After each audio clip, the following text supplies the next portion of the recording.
नमस्कार, आप देख रहे हैं नेटिक न्यूज और मैं हूं आपके साथ पद्माश्री शुभम।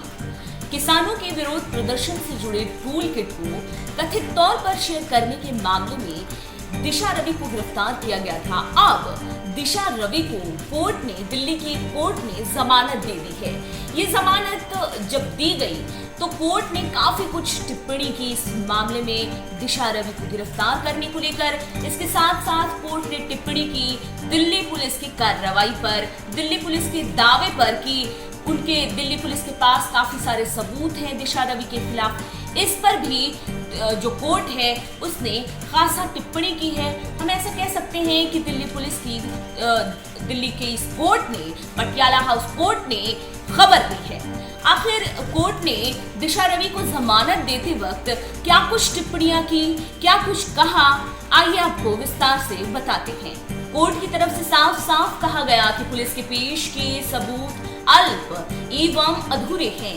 एडिशनल सेशंस जज धर्मेंद्र राणा ने 1 लाख रुपए के निजी मुचलके के साथ ही इतनी ही राशि की 2 बेल भरने पर दिशा रवि को राहत दी है। दिल्ली पुलिस को पटियाला हाउस कोर्ट ने जोरदार झटका दिया। कोर्ट ने सीधे तौर पर और साफ साफ ये कहा कि रत्ती भर भी ऐसे सबूत नहीं मिलते कि दिशा रवि का जो कनेक्शन है वो खालिस्तानियों से सीधे हो। दिल्ली पुलिस को जो कोर्ट की टिप्पणी है वो खासा दिल्ली पुलिस को परेशान और हैरान कर देने वाली है। कोर्ट ने दिल्ली पुलिस को झटका दिया और कहा कि दिशा रवि और पोएटिक जस्टिस फाउंडेशन यानी कि PJF के खालिस्तान सपोर्टर वर्कर्स के बीच सीधे संबंध स्थापित करने के कोई सबूत नहीं है। कोर्ट की तरफ से कहा गया कि रत्ती भर भी नहीं है सबूत जिससे कि पता चले कि 26 जनवरी को हुई हिंसा में शामिल क्रिमिनल्स से PFJ या फिर रवि का कोई संबंध हो। साथ ही कोर्ट ने ये भी कहा कि प्रत्यक्ष तौर पर इस तरह का कुछ भी नहीं दिखाई देता जो इस बारे में संकेत दे कि किसी अलगाववादी विचार का दिशा रवि ने सपोर्ट किया हो। कोर्ट ने यहाँ पर दिशा रवि को लेकर एक खास तरीके से टिप्पणी की। कोर्ट ने ये कहा कि जो अभियुक्त हैं वो उनका कोई क्रिमिनल हिस्ट्री नहीं है। साथ ही उन्होंने जस्टिस सिख फॉर जस्टिस का भी जिक्र किया। उन्होंने क्या कुछ कहा, कोर्ट ने क्या कुछ कहा है, आइए आपको बताते हैं। कोर्ट ने ये कहा कि दिशा रवि और बैन संगठन सिख फॉर जस्टिस के बीच सीधे रूप से कोई संबंध स्थापित नहीं दिखता है।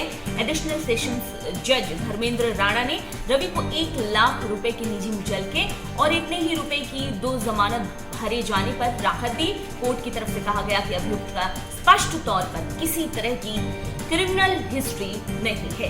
हालांकि यहाँ पर भले ही दिल्ली पुलिस ये कहे कि उसके पास काफी सारे सबूत हैं दिशा रवि के खिलाफ, वो दिशा रवि को गिरफ्तार करने के और जमानत नहीं देने के काफी सारे सबूत हैं, साक्ष्य ऐसे पुख्ता सबूत हैं जिससे कि उनको आरोपी बनाया गया है। लेकिन यहाँ पर जो कोर्ट है उसका रुख कुछ इस तरह से है कि कोर्ट साफ साफ ये कहता है कि जो दिशा रवि है उनको जमानत नहीं देने की कोई भी पुख्ता वजह नहीं है। यहाँ पे कोर्ट सीधे पुलिस के उलट उसका स्टेटमेंट है। कोर्ट ने आगे जो कहा है वो कुछ इस तरह से है कि वहाँ के जो जज हैं उन्होंने कहा कि अल्प एवं अधूरे साक्ष्यों पर गौर करते हुए मुझे 22 साल की लड़की के लिए जमानत न दिए जाने की कोई ठोस वजह नहीं मिला जिसका कोई क्रिमिनल हिस्ट्री नहीं है।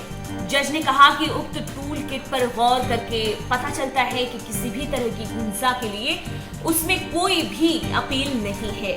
सरकार से सहमति और सरकार से सहमत नहीं होना ये किसी भी देश में किसी भी सरकार और नागरिक के बीच में सबसे बड़ी तकरार वाला एक विषय होता है कि या तो एक नागरिक सहमत है या तो एक नागरिक नहीं सहमत है। यहीं से विवाद शुरू होता है। अब यहाँ पर कोर्ट ने इसी को लेकर कहा है कि उनको जो दिशा रवि हैं उनको सिर्फ इसलिए नहीं गिरफ्तार किया जा सकता क्योंकि वो जो है वो सरकार से सहमत नहीं है।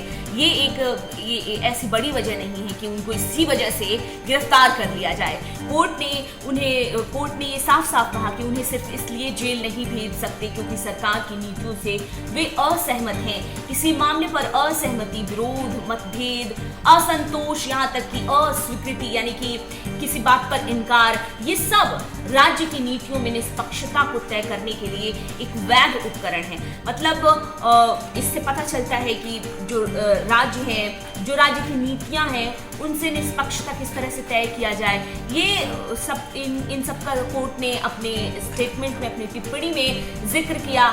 और यहाँ पर जब दिशा रवि को जमानत दे दिया जाता है, जब कोर्ट इस तरह की टिप्पणी करती है और पुलिस इस तरह से पुलिस की खबर लेती है, कोर्ट दिल्ली पुलिस की जो ये परेशानी बढ़ाने वाली जो टिप्पणी है वो काफी ज्यादा सुर्खियों में है। अब यहाँ पे देखने वाली बात है कि जो दिल्ली पुलिस है वो किस तरह के सबूत की बात कर रही थी जो कि कोर्ट को कम पड़ गई।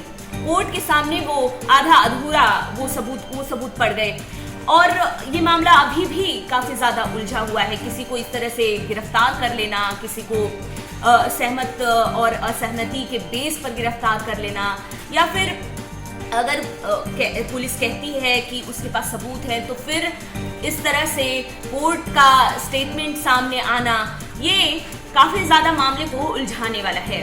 अभी के लिए इतना ही। आप देखते रहिए नेटिव न्यूज और आप हमारा चैनल जरूर सब्सक्राइब कर लें। हमारा वीडियो सबसे पहले देखने के लिए बेल आइकन दबा लें। अगर आप हमें फेसबुक पेज पर देख रहे हैं तो हमारा पेज लाइक करें और हमारे साथ जुड़े रहें। आप देख रहे हैं नेट्रिक न्यूज, साहस सच कहने का।